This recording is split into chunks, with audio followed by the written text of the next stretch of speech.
ओम श्री गुरुवे नमः। श्री गुरु चरित्र अध्याय 19।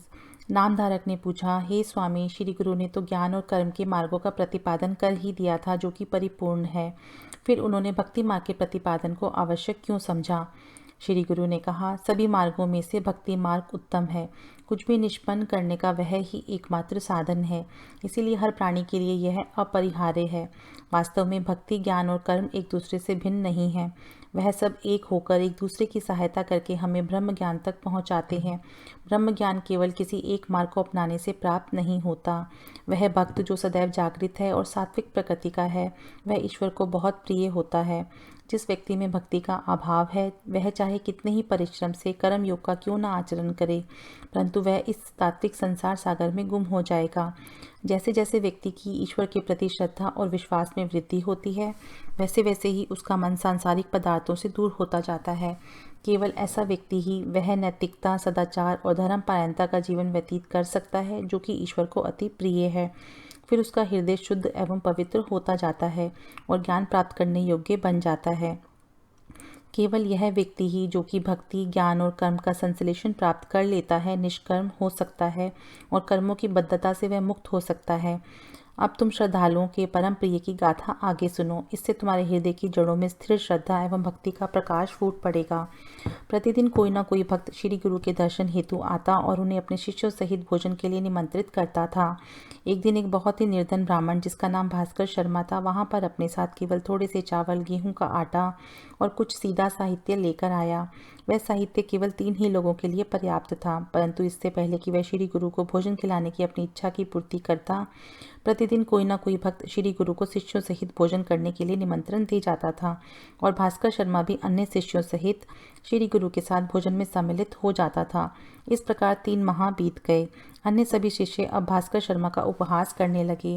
वे कहने लगे, देखो, श्री गुरु को भिक्षा देने के बहाने यह यहाँ पर अपना जीवन व्यतीत कर रहा है और कुछ कार्य ना करते हुए भी दूसरे भक्तों के साथ भोजन करने प्रतिदिन जा रहा है। अंततः श्री गुरु को इस बात का ज्ञान हुआ तो उन्होंने एक दिन भास्कर शर्मा से कहा, आज तुम मेरे और अपने सहित अन्य शिष्यों के लिए भिक्षा तैयार करो।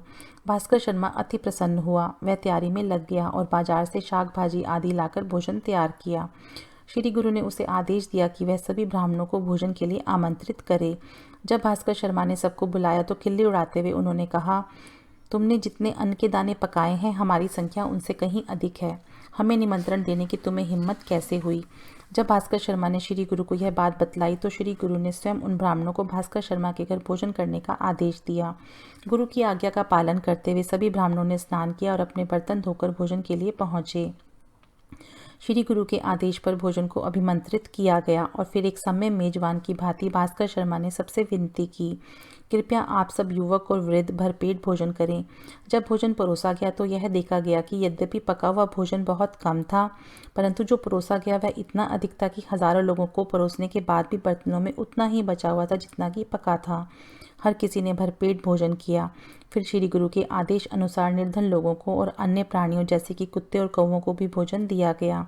अंत में यह निश्चित करके कि कोई भी भूखा नहीं बचा है, शेष भोजन को नदी में मछलियों के लिए फेंक दिया गया। उस दिन इतने अधिक भोजन वाला भोज निराला था।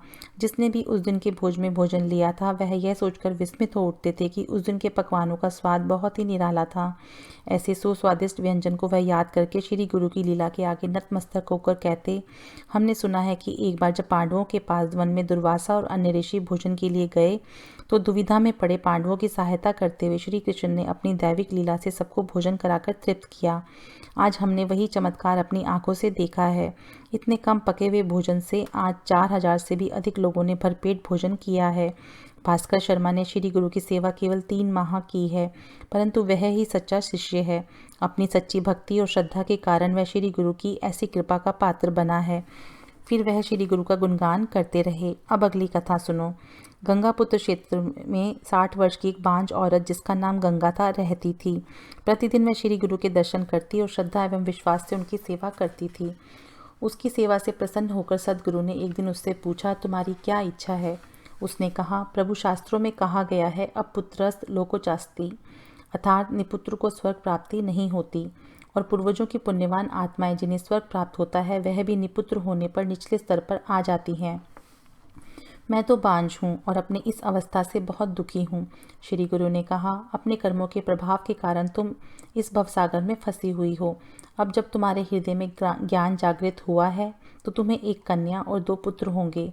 श्री गुरु के शब्दों पर चकित होकर उसने कहा, मैं तो जन्म से ही बांझ पैदा हुई हूँ, फिर भी आपकी कृपा और आशीर्वाद से मैं माँ बन पाऊंगी।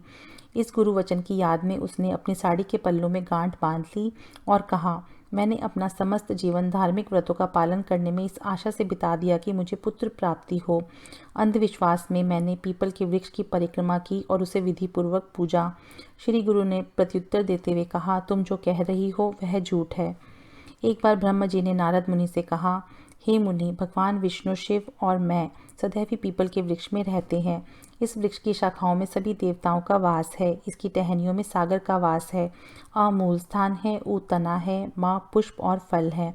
अश्वत्थ का मुख्य आग्नेय दिशा की ओर होता है। इसमें 11 रुद्र, अष्ट वयु और ब्रह्म विष्णु महेश त्रिमूर्ति बसते हैं। इसीलिए मुझे अश्वत्थ नारायण कहते हैं। यह प्रत्यक्ष कल्प वृक्ष है। पीपल का वृक्ष बहुत पावन है, इसीलिए विधि पूर्वक इसका अभिषेक और पूजन करना चाहिए। इसे सूर्योदय के समय, रात्रि को और वर्षा होने पर स्पर्श नहीं करना चाहिए।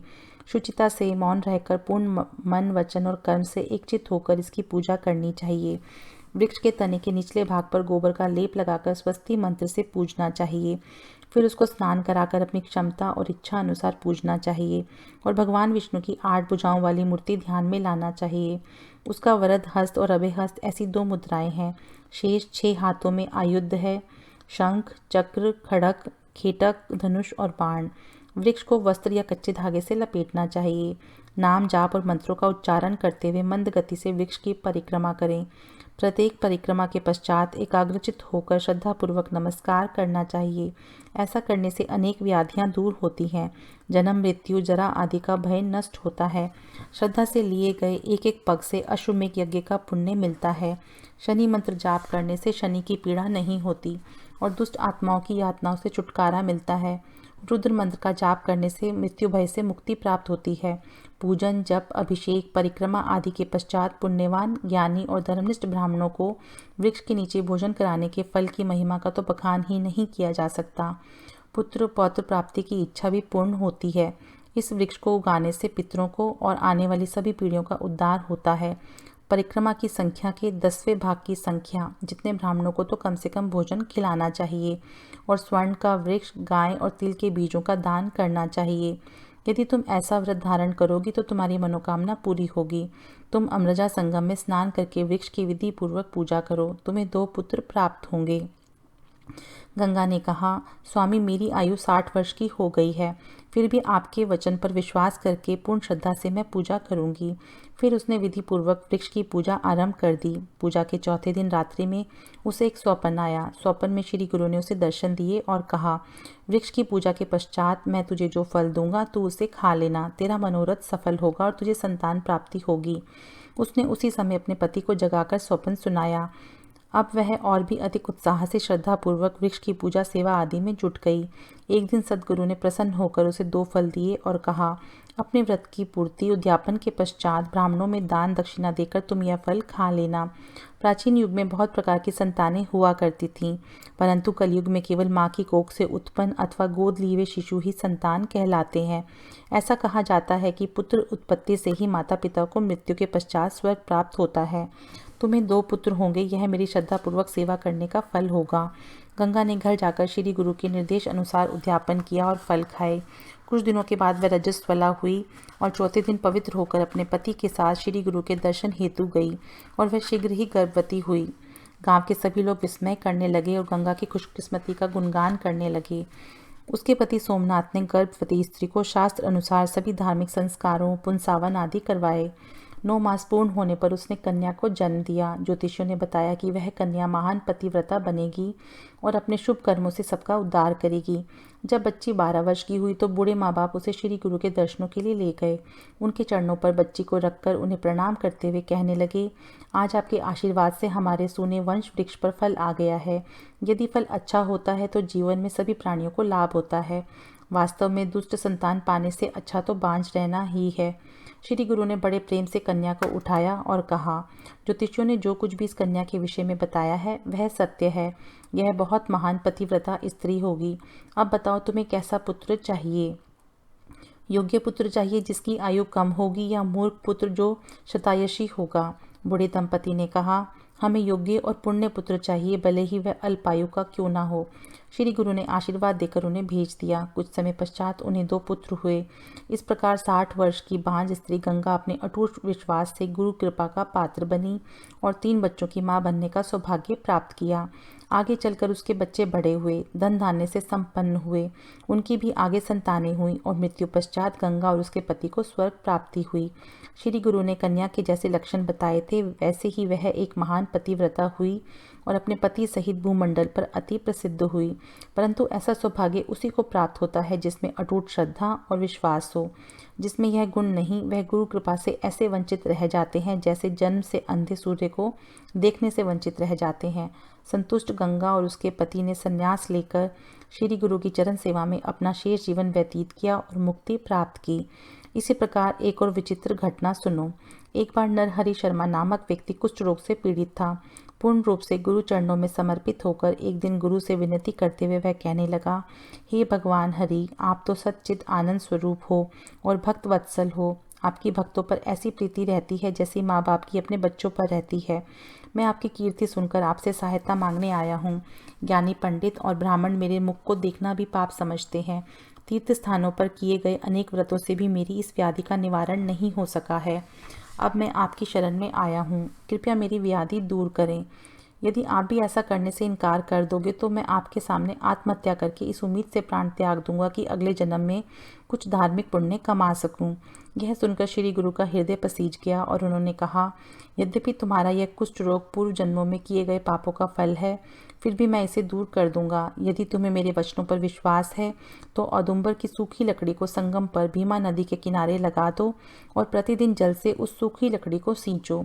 जिस दिन काष्ठ को पत्ते आएंगे तो समझ लो कि तुम्हारे सारे पाप दूर हो गए और शरीर व्याधि मुक्त होगा। नरहरि श्री गुरु के निर्देश अनुसार भक्ति से आचरण करने लगा। कुछ लोग नरहरि का बेतुका आचरण देखकर उसका उपहास करते हुए कहने लगे, तुम एक ऐसे पापी हो जिसके पाप का निवारण संभव नहीं है, इसीलिए श्री गुरु ने एक प्रकार का तुम्हें निरंतर दंड दिया है। यह तो सभी जानते हैं कि शुष्क काष्ठ को कितना भी पानी क्यों ना दो वह कभी भी जीवित नहीं हो सकता। शायद ऐसा कराने से श्री गुरु तुम्हें यह भी समझाना चाहते हैं कि तुम्हारे रोग का, जो कि पूर्व जन्मों के पापों का फल है, निवारण असंभव है। फिर भी नरहरि का विश्वास कमजोर नहीं हुआ और वह एक निष्ठ भावना से काष्ठ को पानी देता रहा। जब किसी शिष्य ने श्री गुरु को जाकर यह बताया कि नरहरि क्या कर रहा है, अर्थात सूखी लकड़ी को पानी से सींच रहा है, तो श्री गुरु ने कहा, वह ठीक कर रहा है, वह अपने विश्वास से ही रोग मुक्त हो जाएगा। विश्वास से बढ़कर संसार में और कुछ भी नहीं है। मंत्र, ब्राह्मण, पंडित, ज्योतिषी, चिकित्सक और गुरुजन में जैसी भावना हम रखते हैं वैसा ही फल हमें मिलता है। इस संदर्भ में सूत जी ने ऋषियों को यह वृतांत कथा सुनाई। एक समय की बात है, पांचाल नगर में सिंह केतु नाम का एक राजा था। उसका धनंजय नाम का एक पुत्र था। एक दिन धनंजय शिकार करने वन में गया। उसके साथ सबरा नाम का एक भील नौकर भी था। जब शिकार करते हुए थक गए तो भगवान शिव के एक पुराने टूटे फूटे मंदिर में विश्राम करने लगे। सबरा ने वहां पर पड़ा शिवलिंग उठा लिया और राजकुमार से उसको पूजने की विधि पूछने लगा। राजकुमार ने कहा, इसे घर ले जाकर स्वच्छ स्थान पर रखकर पत्नी सहित इसकी पूजा करना। उसके बाद अपने शरीर को शमशान की भस्म से लेप करना और फिर प्रसाद वितरित करना। ऐसा कहकर राजकुमार ने उसे विधि पूर्वक पूजा अर्चना की विधि विस्तार पूर्वक समझाई। उसके बाद सबरा प्रतिदिन विधि पूर्वक शिवलिंग को दृढ़ भाव से पूजने लगा। एक दिन भील को पूजा के लिए चिता भस्म कहीं से भी प्राप्त नहीं हुई तो वह बहुत परेशान हो गया। अपने पति को चिंतित देखकर भीलनी ने कहा, प्रभु, मेरा यह भौतिक ढांचा धर्म की निष्पत्ति को समर्पित है। आप मेरा शरीर जलाकर मेरी चिता की भस्म भगवान शंकर को अर्पित कर दीजिए। मेरे शरीर के प्रति अपने निरर्थक प्रेम अंधता का त्याग कीजिए। मैं अपने नाशवान शरीर का बलिदान देकर भगवान शिव से अनंत निकटता प्राप्त कर लूँगी। वैसे भी हिंदू धर्मशास्त्र अनुसार मैं आपकी अर्धांगिनी हूँ। मेरा शरीर तो आधा आपका है। ऐसा कहते हुए उसने अपने पति पर जोर डाला कि वह उसका दहन करे। तब भील ने अपनी पत्नी को घर के अंदर बंद करके घर को आग लगा दी। भील ने जलकर भस्म हो गई। फिर भील ने उसकी चिता भस्म भगवान शंकर को अर्पित की और अपने शरीर पर लगा ली। पूजा के बाद रोज की भांति उसने प्रसाद हाथ में लिया और अपनी आदत अनुसार अपनी पत्नी को प्रसाद ग्रहण करने के लिए पुकारा। उस समय एक आश्चर्यजनक घटना हुई। रोज की भांति भीलनी अपने पति के पास प्रसाद लेने के लिए सामने खड़ी हो गई और पहले भी भांति उसका घर भी सामने सही सलामत खड़ा हुआ था। आश्चर्यचकित होकर उसने अपनी पत्नी से पूछा कि मैंने तो तुम्हें जला दिया था, तुम फिर से जीवित कैसे हो गई? पत्नी ने कहा, मुझे तो ऐसा लग रहा है जैसे मैं गहरी निद्रा से जगकर आई हूँ। मुझे तो और कुछ भी याद नहीं है। तब दोनों पति पत्नी की समझ में आया कि यह भगवान शिव की ही दैविक लीला है और वह भोले बाबा का गुणगान करने लगे। उसी क्षण भगवान शिव ने उन्हें दर्शन दिए और सुख संपन्नता से उन्हें परिपूर्ण कर आशीर्वाद देकर चले गए। यह है भक्ति की शक्ति।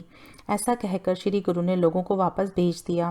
फिर संगम की ओर स्नान के लिए जाते हुए अपने कमंडल से जल की बूंदें उस सूखी हुई काष्ठ जिसका नरहरि सेवा कर रहा था उस पर डाली। एक ही क्षण में उस काष्ठ में हरे भरे पल्लव आ गए और नरहरि का कुष्ठ रोग लुप्त हो गया। वह अत्यंत आनंदित और आश्चर्यचकित हुआ। श्री गुरु के प्रति अत्यधिक श्रद्धा और विश्वास उसमें फूट पड़ा और वह उनकी स्तुति करते हुए कहने लगा, हे प्रभु, आपकी भव्यता कोटि सूर्यों की तरह है, परंतु आपकी कृपा कोटि चंद्रों के समान शीतल है।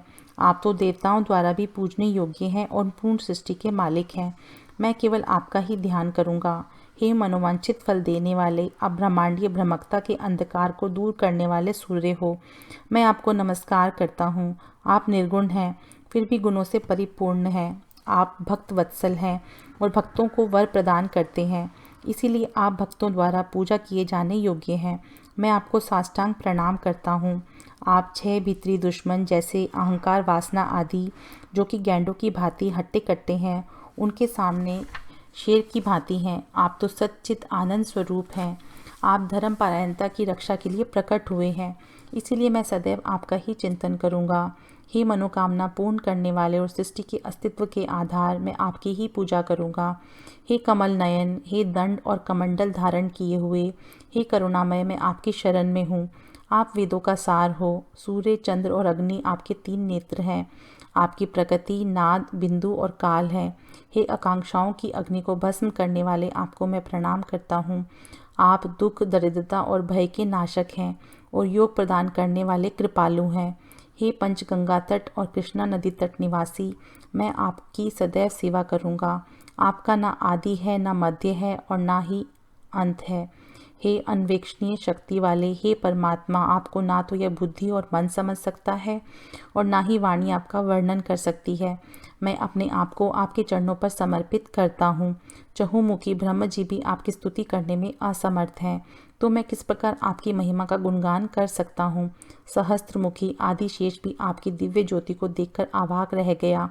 यहाँ तक कि वेद भी आपकी दिव्यता का वर्णन करने में असमर्थ हैं।